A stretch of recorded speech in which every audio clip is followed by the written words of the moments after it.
Langsung saja di sini saya mengambil judul nilai-nilai pendidikan akhlak dalam kitab Qulubun karya Habib Umar bin Hafiz. Yang mana latar belakang dari judul saya itu adalah kita melihat akhlak pada pendidikan saat ini itu sangat miris, ya. Yang mana di dalam mendidik siswa-siswa di lembaga pendidikan itu akhlak ini disampingkan, yang mana di lembaga lebih mengutamakan suatu ilmu dunia saja, ya. Dan dapat kita ketahui bahwasanya pendidikan itu didefinisikan sebagai wadah untuk memperoleh sebuah pengalaman pembelajaran dan ilmu pengetahuan yang mana bisa membentuk karakter dan kepribadian yang baik. Dan dalam hal ini juga dijelaskan dalam pasal 1 Undang-Undang Sistem Pendidikan Nasional tahun 2003 bahwa salah satu dari tujuan pendidikan nasional itu adalah dapat memiliki kecerdasan akhlak yang mulia dan juga kepribadian yang baik.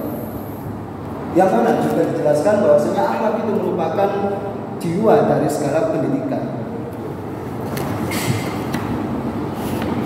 Dan dikatakan jiwa kalau seumpama akhlak ini sudah dikesampingkan atau sudah ditiadakan, maka pendidikan tersebut akan tidak hidup lagi, ya. Karena sebagaimana Nabi kita diutus di dunia ini juga diutus untuk menyempurnakan akhlak manusia, dan juga dijelaskan di dalam hadis yang berbunyi nama misli kamimal akhlak, yang artinya sungguhnya aku diutus hanya untuk menyempurnakan akhlak, ya. Bisa kita lihat bahwasanya bangsa kita ini sekarang sangat miris dengan etika dan moral akhlak yang baik, ya. Yang mana juga sekarang ini bangsa kita sangat rentan dan sangat banyak sekali kejadian-kejadian yang menyimpang. Nah, kejadian yang menyimpang ini banyak ditemukan dan juga sering kita temukan di dalam suatu kejadian, ya. Dan maka dari itu, dari fenomena tersebut saya pun mengambil judul nilai-nilai pendidikan akhlak dalam kitab Qulubun ini. Nah, untuk rumusan masalah yang saya ambil itu yang pertama adalah bagaimana nilai-nilai pendidikan akhlak dalam kitab Qulubun karya Habib Umar bin Hafiz. Dan untuk rumusan masalah yang kedua yaitu bagaimana relevansi nilai pendidikan akhlak yang tergabung dalam kitab Qulubun karya Habib Umar bin Hafiz dengan pendidikan agama Islam sekarang. Untuk pendekatan dan jenis penelitian itu saya memakai pendekatan kualitatif deskriptif, dan jenis penelitiannya itu individual life history, yang mana study photo. Di mana dalam penelitian ini mempunyai tujuan untuk mengamati dan memahami secara mendalam terhadap situasi dan arti dari objek. Yang mana objek dalam penelitian ini adalah kitab Qulubun karya Habib Umar bin Hafiz. Nah, di samping itu dalam penelitian ini selain menggunakan pendekatan life history, juga menggunakan pendekatan filosofis, yang mana bisa kita katakan bahwasanya pendekatan filosofis ini adalah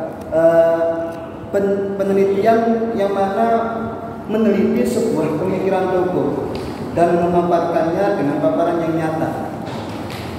Untuk data dan sumber data yang saya ambil, sumber data di sini ada dua, yaitu sumber data primer dan sumber data sekunder.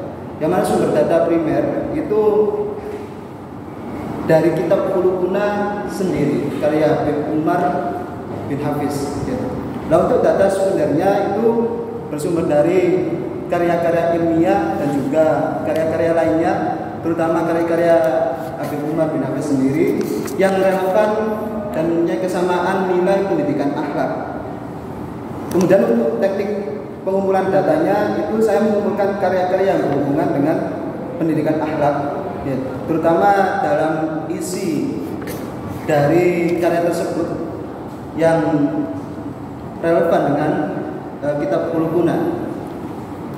Kemudian yang kedua, teknik pengumuman datanya itu saya menyeleksi semua karya dan buku lainnya yang mungkin relevan dengan pendidikan akhlak dan juga sesuai dengan kitab kerukunan. Kemudian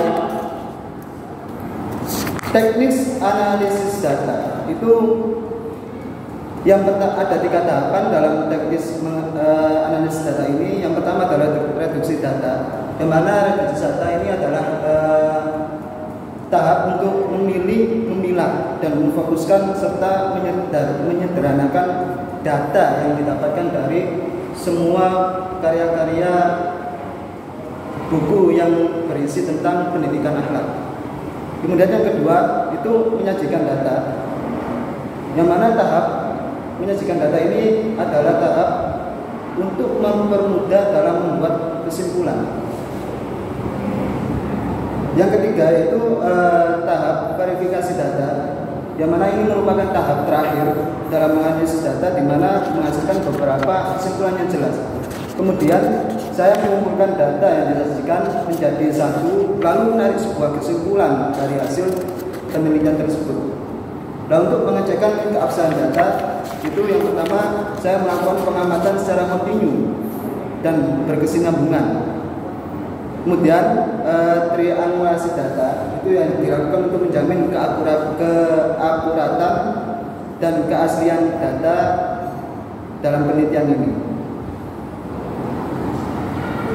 Kemudian juga yang terakhir itu menggunakan bahan-bahan rujukan referensi guna untuk membandingkan keakuratan data yang ada dan untuk memperkuat pada analisa data.